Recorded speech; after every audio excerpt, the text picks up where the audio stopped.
Assalamualaikum warahmatullahi wabarakatuh. Kami dari kelompok 4 akan menjelaskan tentang organisasi, badan usaha, hukum, dan perizinan. Adapun nama-nama dari kelompok kami adalah Muhammad Ulwatul Agung Arya Nugraha, Tiffany Claudia Heji, dan Cynthia Wulan Marcella. Next. Definisi organisasi. Organisasi adalah sebuah kesatuan atau wadah yang terdiri dari dua orang atau lebih yang bekerja sama untuk mencapai tujuan bersama. Organisasi dapat dibentuk dalam berbagai bentuk seperti perusahaan, sekolah, rumah sakit, dan komunitas. Sebuah organisasi dibentuk karena memiliki suatu tujuan yang hendak dicapai. Setiap organisasi akan memiliki tujuan atau target yang berbeda. Sebagai salah satu contoh, hadirnya organisasi mahasiswa jelas akan berbeda fungsi dengan organisasi non-profit. Ciri-ciri organisasi.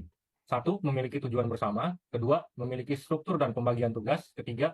Memiliki sistem komunikasi. 4. Memiliki budaya organisasi. 5. Beradaptasi dengan lingkungan. Selanjutnya, next.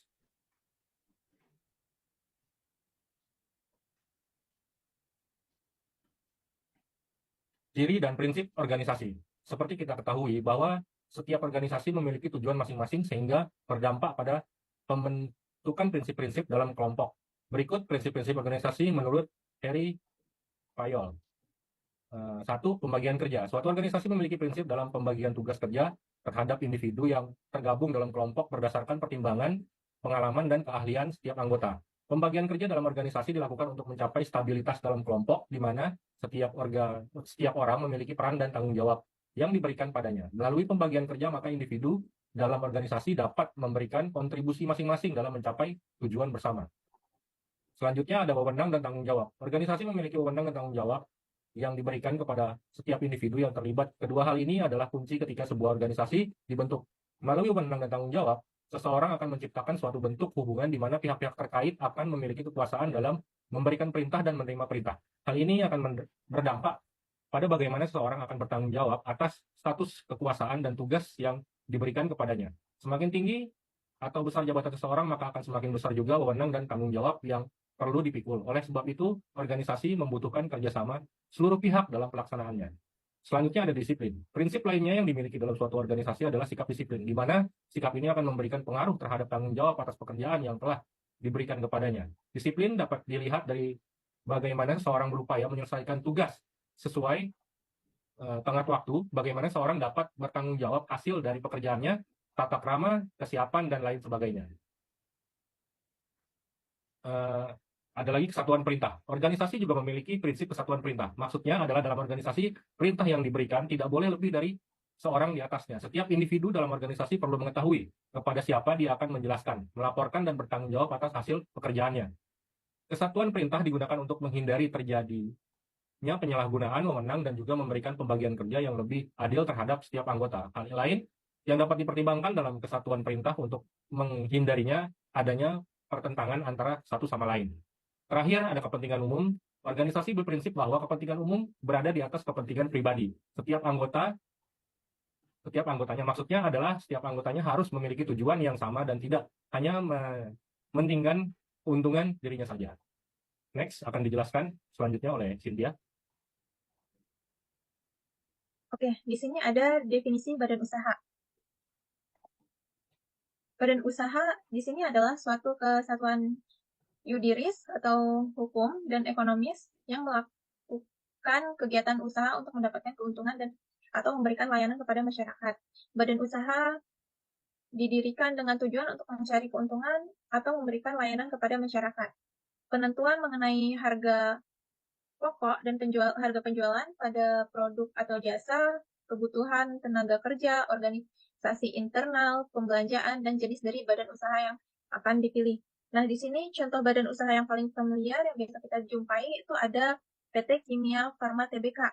Nah, pada apotek ini memiliki banyak cabang dan merupakan milik negara. PT Kimia Farma Tbk merupakan salah satu perusahaan farmasi tertua di Indonesia yang terdiri sejak 1817. Nah, selanjutnya ada PT Kereta Api Indonesia. PT Kereta Api Indonesia adalah BUMN yang menyediakan jasa transportasi kereta api. Layanan PT KAI mencakup layanan angkutan penumpang dan barang, didirikan sejak 28 September 1945. PT KAI terus mengembangkan performnya dalam menyediakan transportasi aman dan murah bagi masyarakat. Nah, di sini ada ciri-ciri badan usaha. Yang pertama, memiliki tujuan untuk mencapai keuntungan atau memberikan layanan kepada masyarakat. Selanjutnya, memiliki modal, memiliki organisasi, memiliki izin usaha, dan melakukan kegiatan usaha. Selanjutnya di sini ada jenis-jenis badan usaha. Yang pertama ada badan usaha berdasarkan kegiatannya. Nah, badan usaha berdasarkan kegiatan di bawah sini adalah yang pertama ada ekstraktif adalah kegiatan mengambil apa yang telah dihasilkan oleh sumber daya alam, contohnya hasil hutan, hasil laut, dan lainnya. Lalu ada agraris, yaitu melakukan jenis kegiatan yang berhubungan dengan pertanian. Selanjutnya ada perdagangan dan kegiatan membeli dan menjual kembali suatu barang tanpa mengubah bentuk. Contohnya perdagangan beras dilakukan oleh seseorang yang membeli beras di daerah penghasilan tadi. Selanjutnya di sini ada badan usaha berdasarkan kepemilikan modal. Badan modal memainkan peranan besar dalam pendirian suatu usaha. Tanpa modal yang cukup, suatu usaha tak akan berjalan optimal. Modal usaha suatu usaha pun juga beragam tergantung siapa pemiliknya. Di sini yang pertama ada badan usaha milik negara, di mana pemilik modal adalah pemerintah negara. Yang kedua ada badan usaha milik swasta, yaitu modal perusahaan dimiliki oleh pihak swasta, dalam hal ini berupa swasta nasional dan pihak asing. Selanjutnya ada badan usaha milik daerah atau BUMD, yaitu kepemilikan usaha berada di tangan pemerintah daerah. Selanjutnya di sini badan usaha berdasarkan wilayah negara. Nah, macam-macam badan usaha berdasarkan wilayah negara di sini ada kayak seperti penanaman modal dalam negeri, di mana kepemilikan modal perusahaan berada di tangan masyarakat negara sendiri. Lalu penanaman modal asing adalah perusahaan milik asing yang beroperasi di wilayah Indonesia dan dalam negeri. Next slide akan dibacakan oleh Tiffany. Selanjutnya ada bentuk badan usaha di Indonesia. Ada berbagai banyak macam bentuk badan usaha di Indonesia. Salah satunya ada koperasi. Koperasi itu merupakan suatu badan usaha dengan didasari oleh asas-asas kekeluargaan. Selain koperasi, ada juga BUMN. BUMN ini adalah badan usaha milik negara yang dibagi lagi menjadi ada Perjan, Persero, dan Perum. Perjan, Persero, atau Perum ini masing-masing artinya adalah Perjan itu merupakan perusahaan jawatan, merupakan BUMN yang budgetnya termasuk dalam APBN atau Anggaran Pendapatan dan Belanja Negara. Perjan memiliki tujuan untuk membuat sejahtera masyarakat melalui pengabdian dan pelayanan. Hal tersebut dilakukan tanpa mengabaikan poin-poin esensi, efektivitas, ekonomi, serta pelayanan yang baik. Lalu ada Persero. Persero merupakan perusahaan perseroan, yaitu sebuah perusahaan milik negara yang memiliki bentuk perseroan terbatas. Perusahaan tersebut bertujuan untuk mengejar keuntungan dengan memiliki saham yang seluruhnya atau sebagian dengan minimum 51% dengan kepemilikan atas nama negara Republik Indonesia. Lalu ada Perum. Perum merupakan perusahaan yang kepemilikan sepenuhnya dimiliki oleh negara. Perum memiliki tujuan untuk kemanfaatan dalam hal yang umum, baik dalam bentuk jasa maupun barang. Lalu ada yang ketiga ada CV. Perusahaan BUMS. BUMS merupakan badan usaha milik swasta. Itu dibagi menjadi 4, yaitu ada CV. CV merupakan bentuk kemitraan yang dibentuk oleh 2 orang atau lebih dengan beberapa anggota, memiliki tanggung jawab yang tidak terbatas, dan beberapa lainnya yang memiliki tanggung jawab terbatas. Lalu ada perusahaan perseorangan atau PO.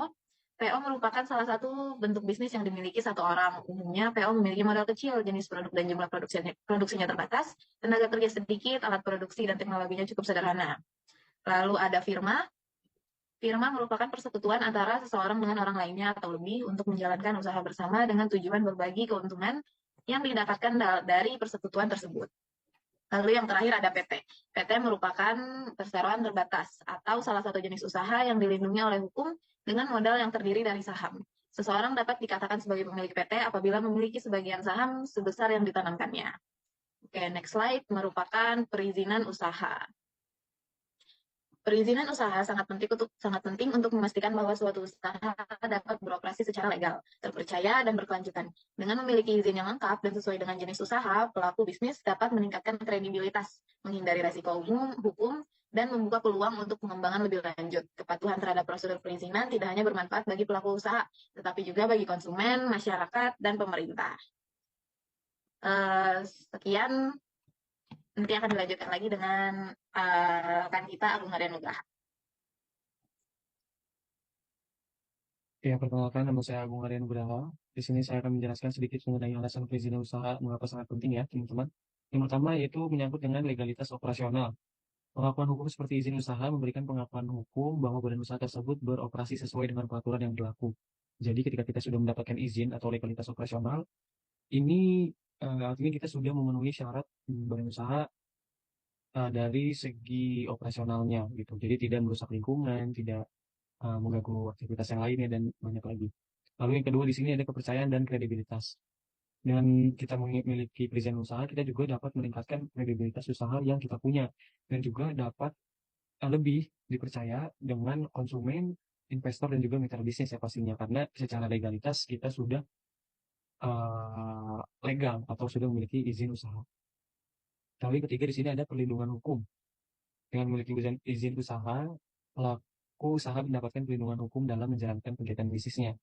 Jadi ya tadi contohnya kecil adalah mungkin ketika eh, ada protes dari lingkungan sekitar atau mungkin ada eh, case-case tertentu itu kita bisa argumentasi kita bisa kuat karena kita juga sudah memiliki izin usaha. Jadi ketika kita memiliki izin usaha, seharusnya kita sudah mengikuti sesuai operasional atau mungkin peraturan-peraturan yang sudah dibuat karena kita sudah memiliki izin usaha tersebut gitu. Berarti kita sudah memenuhi syarat ketentuan yang berlaku.